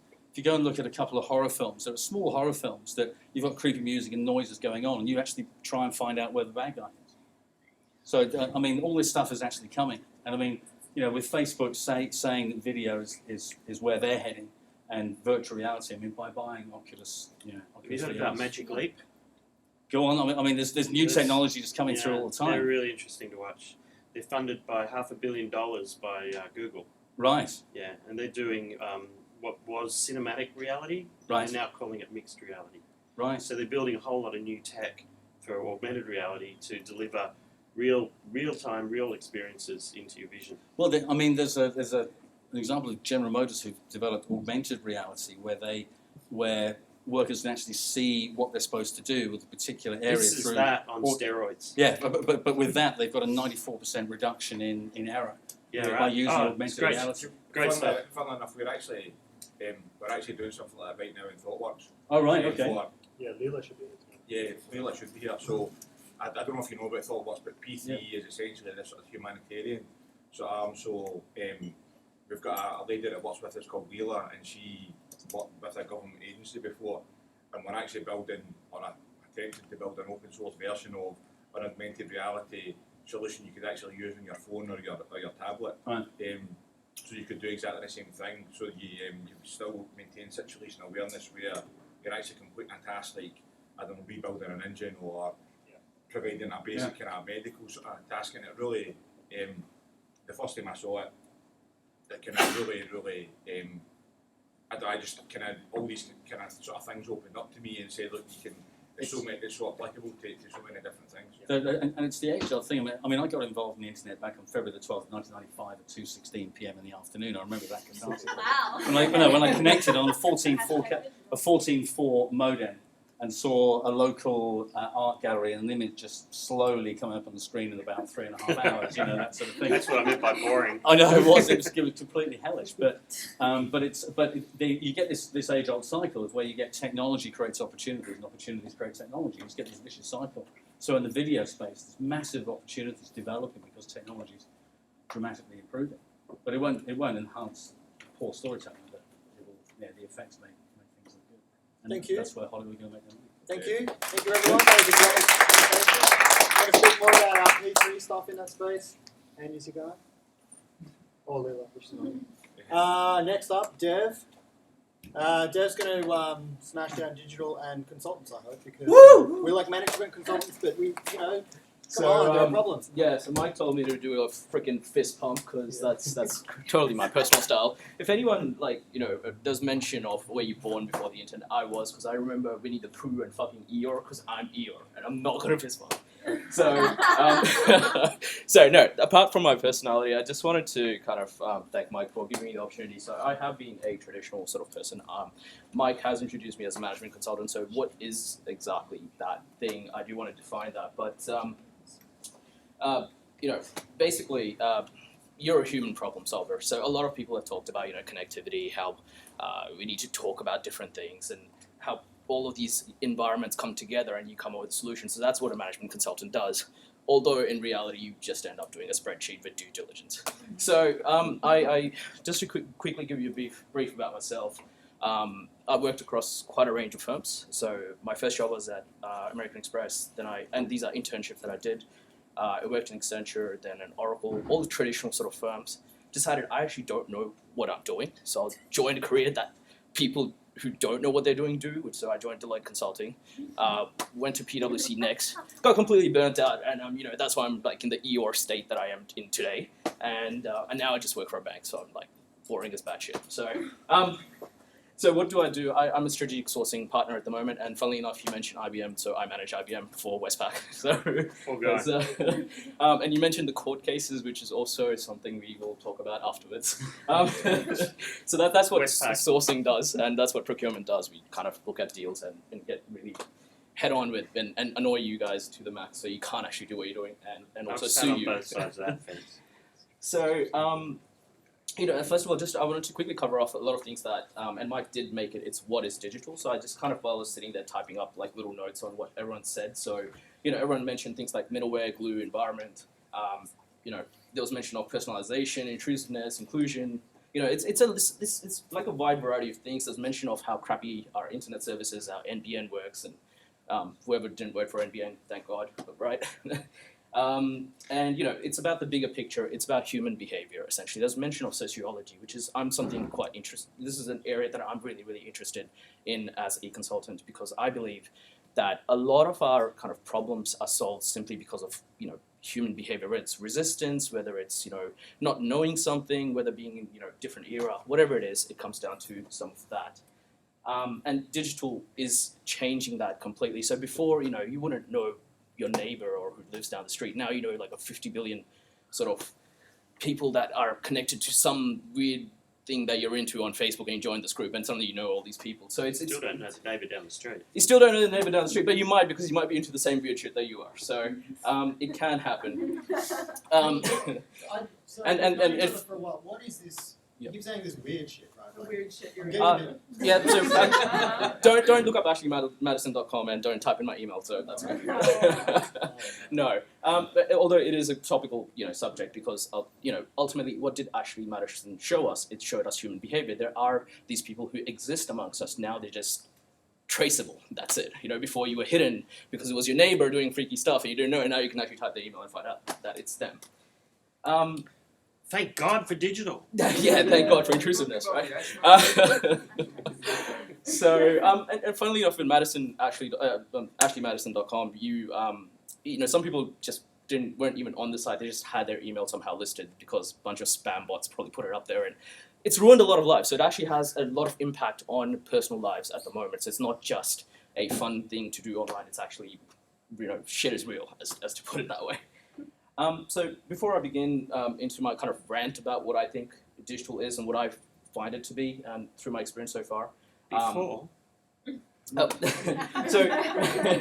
Firstly, I'm not a digital expert per se, in the sense that I see a lot of talent here. You guys are UX designers, you're content producers, you're digital ad agency owners, or whether you're basically into the field, and I'm like this boring batshit guy who does spreadsheets, but I think we're quite connected, more so than people realize. Because ultimately, either I'm a client or because ultimately the solutions you guys are producing is what we need. I was at my town hall for the entire bank, and there's one guy, and I won't mention his name, but you can probably Google him. He said, behind him was this big placard, as you'd all do all these freaking presentations, said disruption. I was like, yes, finally a bank that does disruption, whatever that is. And he quietly went up to the stage and said, well, Internet Explorer 8, we used to have that. Now we have IE 11. And to me, that was like mind fucking blowing, right? Great. How embarrassing is that to have disruption in the background? You're just talking about upgrades on a browser, which a 2-year-old kid can do right now. Look, there is reasons why that upgrade was important. I get it. But nonetheless, it was still embarrassing in 2015 to be able to say that. So I'm going to quickly throw some ideas at you. When I was in university, I had a really good lecturer by the name of Richard Buckland, who has amazing videos online. He's a local guy. He teaches at UNSW, he does hardcore computing, and the way he would teach was quite different to all the other tutors. So, what he said was, students come in, everyone gets bored, and then at the last 5 minutes, he gets a little peak of, acceleration, and he kind of go, yes, that's mainly because the bell's going to ring. Instead of that, what he would do is he'd take the Sesame Street approach. So every 30 seconds, he would introduce a new idea. And that way, he gets that little kind of peak going, and eventually he flattens that out, and he gets total attention. I'm trying to do that. Hopefully, it's working. Everyone's paying attention. Good. So what is digital to me? So I know there's a lot of talk about middleware and connectivity and all that, but I think what's missing is the word seamless. To me, digital, or whatever you want to call it, and it's obviously not analog, but whatever it is, it's got to be seamless. That's the difference. We've connected as humans for a long time. You could talk to me, you could write me letters. Now you type emails, you can Facebook me, instant message me, all of that. But so what? Which one is seamless? What creates that connection on a continual basis? So it's not just like a letter takes 20 years to get there, and then you kind of write back, and it's kind of you kind of lose all context and meaning, and by that time, a government could have been overthrown in the meantime, for all I know. So that's not quite seamless, that's not continual. So I'll try and emphasize some of that elements. We used to say ubiquitous. Good, whatever word you want to choose. So it's seamless connectivity. That's what it is to me. So the biggest example I'll use about seamless connectivity is nature itself. So, you go out to nature, it's beautiful. It's lovely. We don't have to do anything, and everything works. It doesn't matter how you look at it, whether it's animals talking to each other, or plants interacting with different things, or whether it's like us killing the plants and making a building on top. Whatever it is, we can do all these things because they inherently connect to each other, and they connect seamlessly. It's not electricity is not a magical concept. We created it because nature allowed us to do it, and it's seamless. It's we don't have to think about whether the earthing goes into the ground or any of that jazz. So that's what I want to kind of emphasize. And sorry, yeah.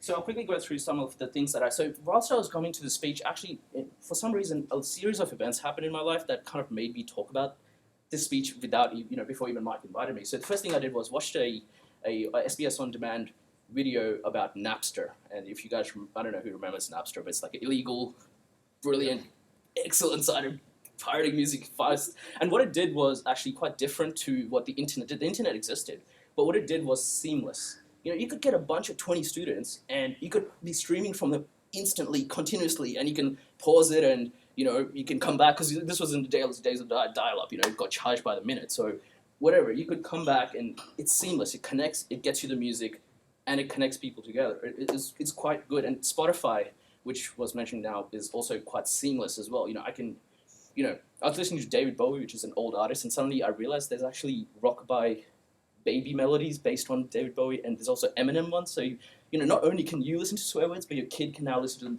melodies based on Eminem, which is great. The other event I went to was for two organizations, and this was organized by UNSW. So one was for chuffed.org, which is like a Kiva.org. You can do microfinance loans to people. And what that taught me was it was such an easy experience. People can give as much or as little as they want. It broke the traditional charity model. So if you haven't checked it out, check it out. It's awesome. The other concept I did learn about that on the same night was Showpo, which is basically a girl in her basement who got fashion online. But what she did differently to a lot of the major fashion houses was she got her customers to actually try the clothes on and ran it as a competition with a hashtag and all that jazz. And basically, it wasn't just, you're not buying the model anymore, you're actually buying a product which people have tried and it works. So sometimes you buy stuff online and it looks great on the model, but look at these clothes, they don't look good on me, sorry. A quick example also I'll throw at you is, I work at a bank, we do personal loans. It's fucking brainless shit. You come in and you get charged 20% and a month, whatever it is, a day, and then you just, you get $1,000 and you can't never pay it back. It's simple, but we can't do enough of it. It's not a hard fucking concept, but we can't do enough of it, because there's this rabbit ad, if you see in Vineyard Station, it's like called Nimble, and it really lives up to its word. It's nimble, right? It does exactly what the consumer wants, because the consumer who goes for personal loans is usually a brain-dead person to some degree, because who would sign up for 20% interest rates, right? But Nimble targets those people on the right devices with the right medium, with the right marketing message, which is, fuck this shit, trust the rabbit, get some cash now, Makes sense. Like Alice in Wonderland, right? Like, what the hell? And the bank can't do it. So anyway, in closing, so, Uber was mentioned, there's so much disruption happening, and to me, digital, what it will make you successful in digital is, are you seamless? Because the rabbit is seamless, and the bank, despite being online, is not.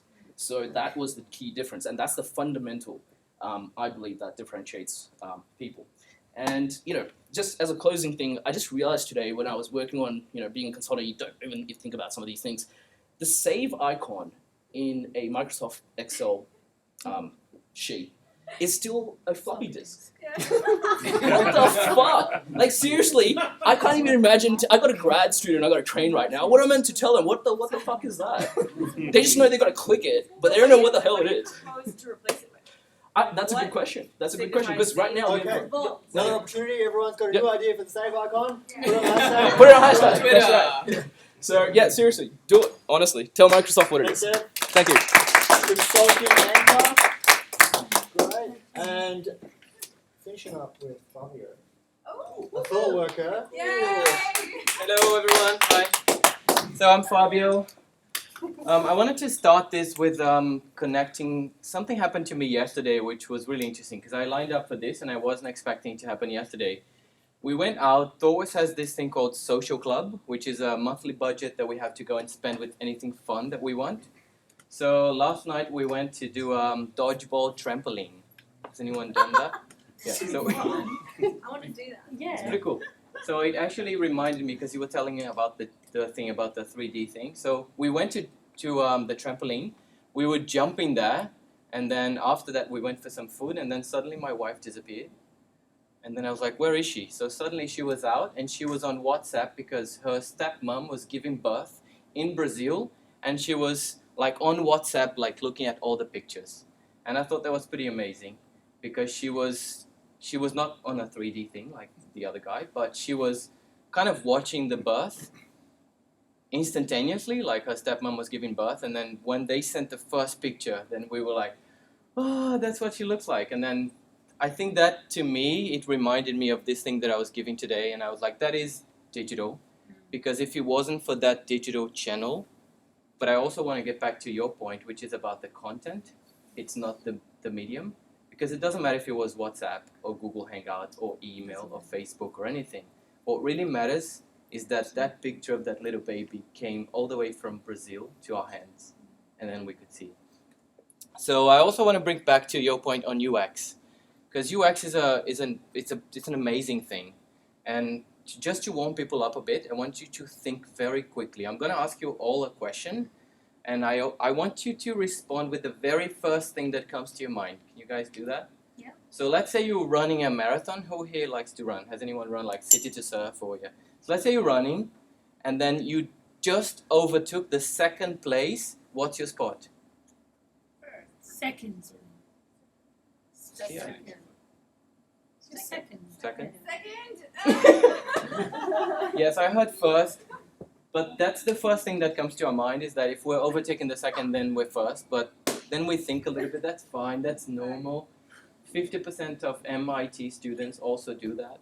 So it's okay. So why am I saying this, right? I'm saying this because this question is related to something called behavior economics, which is, it's one area of psychology, cognitive psychology, and then a lot of people spoke here about the fact that digital is more about people than actually the digital technology. I really liked what Carlos said. He said it's about sociology, it's not about technology. So this question about the second and first spot is a behavior economics thing. So basically when we think fast in our brains, the first thing that comes to our brains might not be the most accurate one. So we just have to stop a bit, think, and then respond. And I've noticed that everyone who said second stopped for a few seconds.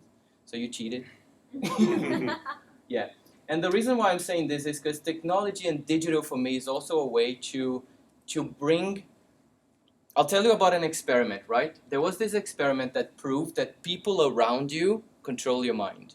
That's how it came up on the internet. And we were like, wow, what does that mean? And it was an experiment. I think everyone here has been on a flight. And then you go to a flight.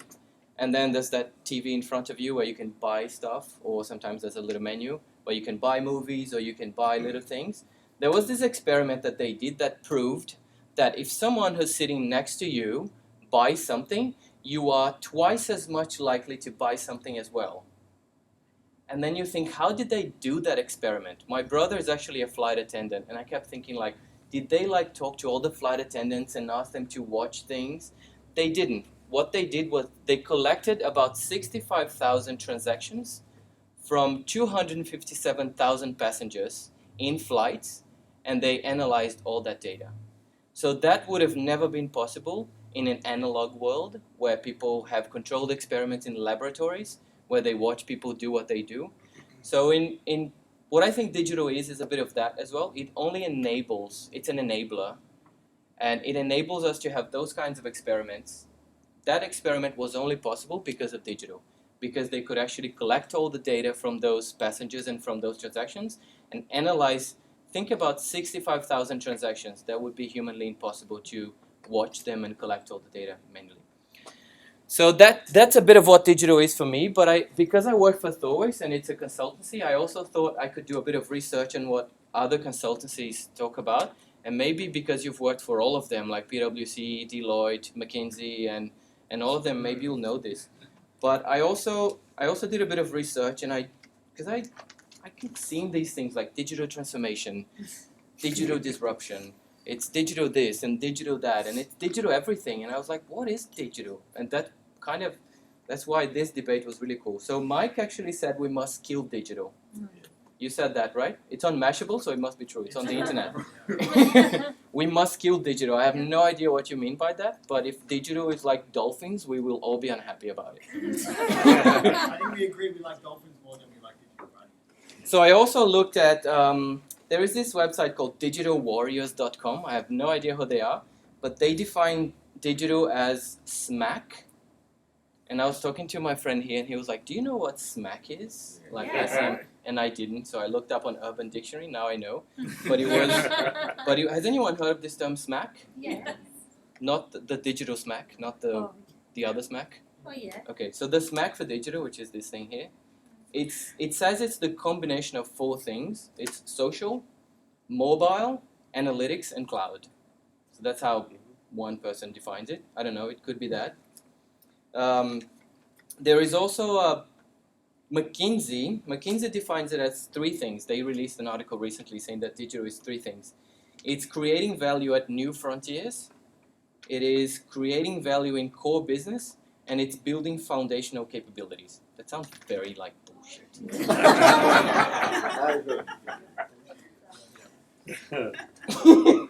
But yeah, I have no idea if that means anything, but that's what they define. But the best, No, it's no. Okay. the best one that I found today when I was doing my research was Deloitte. You worked for Deloitte, right? Yeah. It's probably not good. So Deloitte has this website for digital disruption, and they say that digital disruption is harnessing the bang. Seriously. And apparently there is a fuse that's about to get to some point, and they say that when it gets to this point, it's gonna explode. And they actually have a digital index where they measure how bad your bang will be. It is. There's a whole video. True story. Go to Deloitte Digital, and it's gonna have that. But I think to close it, right? It was really good. I think some things that I will take away from this is that digital is more about the people. It's more about the people than the technology, so sociology more than technology. I really like what you said about the fact that it's the content, not the medium. And I think whatever someone has defined as digital, I think it doesn't matter because it's up for us to define whatever we want it to be, because the future, it's up to us to define. So whatever each and every one of us wants to define what it is, we can do it, and that's it. I'll leave you with that. Thank you. Great. I love finishing with Fabio. He, like a stand-up comedian, is able to weave in everyone's comments and do such a good job of it, well beyond what I could do. So I think I don't need to do a closing. Let's call that our closing, unless anyone's got any major themes they think we've missed. Humanity. Yeah. Continuity. Anything else? I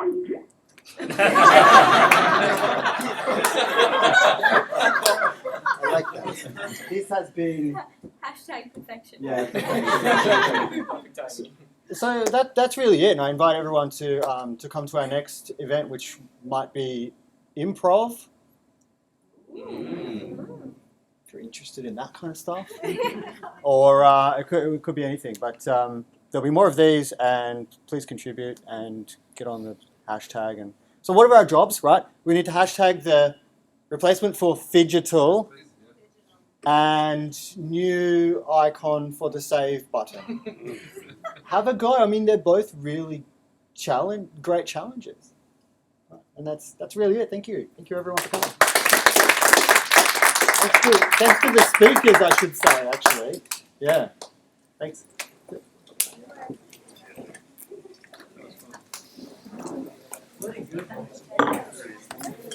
So I mean, it's really interesting what you're doing. So,